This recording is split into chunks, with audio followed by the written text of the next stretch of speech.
राधे राधे। स्वागत है आपका अपने YouTube चैनल पर।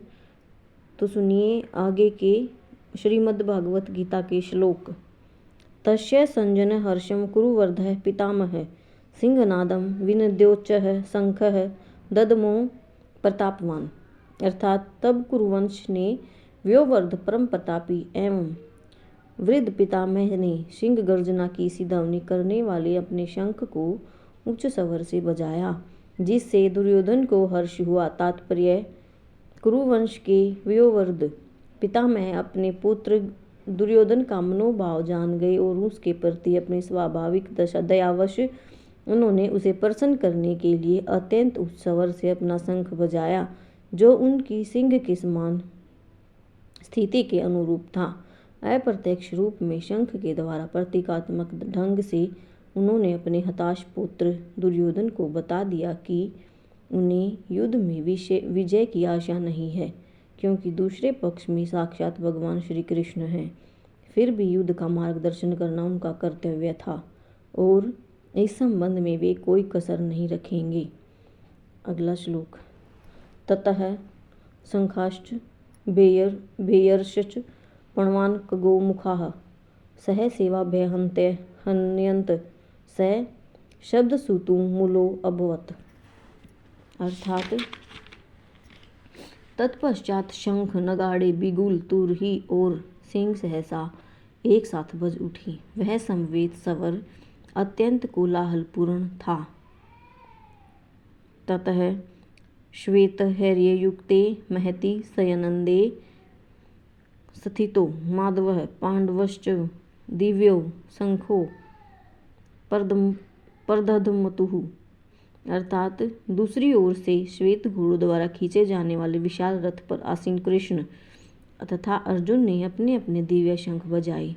भीष्म देव द्वारा बजाए गए शंख की तुलना में कृष्ण और अर्जुन के शंखों को दिव्य कहा गया। दिव्य शंखों के नाद से यह सूचित हो रहा था कि दूसरे पक्ष की विजय की कोई आशा न थी, क्योंकि श्री कृष्ण पांडवों के पक्ष में थे। जयस्तु पांडुपुत्राणां येषां पक्षे जनार्दनः। जय सदा पांडु के पुत्रों जैसी ही की होती है, क्योंकि भगवान कृष्ण उनके साथ है और जहाँ जहाँ भगवान विद्यमान है वहीं वहीं लक्ष्मी भी रहती है, क्योंकि वे अपने पति के बिना नहीं रह सकती। अतः जैसा कि विष्णु या भगवान कृष्ण के शंख द्वारा उत्पन्न दिव्य ध्वनि से सूचित हो रहा था, विजय तथा श्री दोनों ही अर्जुन की प्रतीक्षा कर रही थी। इसके अतिरिक्त जिस रथ में दोनों मित्र आसीन थी, वह अर्जुन को अग्नि देवता द्वारा प्रदत्त था और इससे सूचित हो रहा था कि तीनों लोकों में जहाँ कहीं भी यह जाएगा वहाँ विजय निश्चित है। अगला श्लोक। पांचजन्य ऋषिकेशो देवदत्तं धनंजय पौंड्रम ददधों महाशंखम भीमकर्मा वृकोद्रः। अर्थात भगवान कृष्ण ने अपना पांचजन्य शंख बजाया। अर्जुन ने देवदत्त शंख तथा अतिभोजी एवं अतिमानवीय कार्य करने वाले भीम ने पौंड्र नामक भयंकर शंख बजाया। तात्पर्य: इस श्लोक में भगवान कृष्ण को ऋषिकेश कहा गया है, क्योंकि वे ही समस्त इंद्रियों के स्वामी हैं। सारे जीव उनके भिन्नांश हैं, अतः जीवों की इंद्रियां भी उनकी इंद्रियों के अंश हैं। चूंकि निर्विशेषवादी जीवों की इंद्रियों का कारण बताने में असमर्थ हैं, इसलिए वे जीवों को इंद्रिय रहित या निर्विशेष कहने के लिए उत्सुक रहते हैं।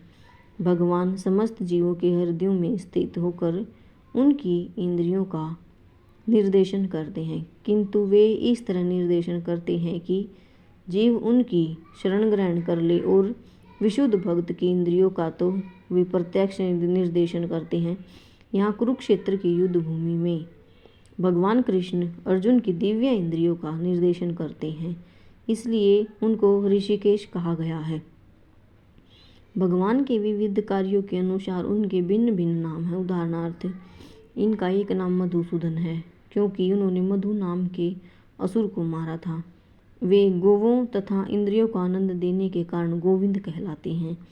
वसुदेव के पुत्र होने के कारण इनका नाम वासुदेव है। देवकी को माता के रूप में स्वीकार करने के कारण इनका नाम देवकी नंदन है। वृंदावन में यशोदा के साथ बाल लीलाएं करने के कारण ये यशोदानंदन हैं।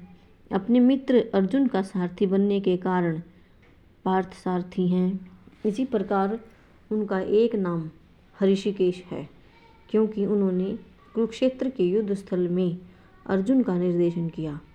इस श्लोक में अर्जुन को धनंजय कहा गया है, क्योंकि जब इनके बड़े भाई को विभिन्न यज्ञ संपन्न करने के लिए धन की आवश्यकता हुई तो उसे प्राप्त करने में उन्होंने सहायता की थी।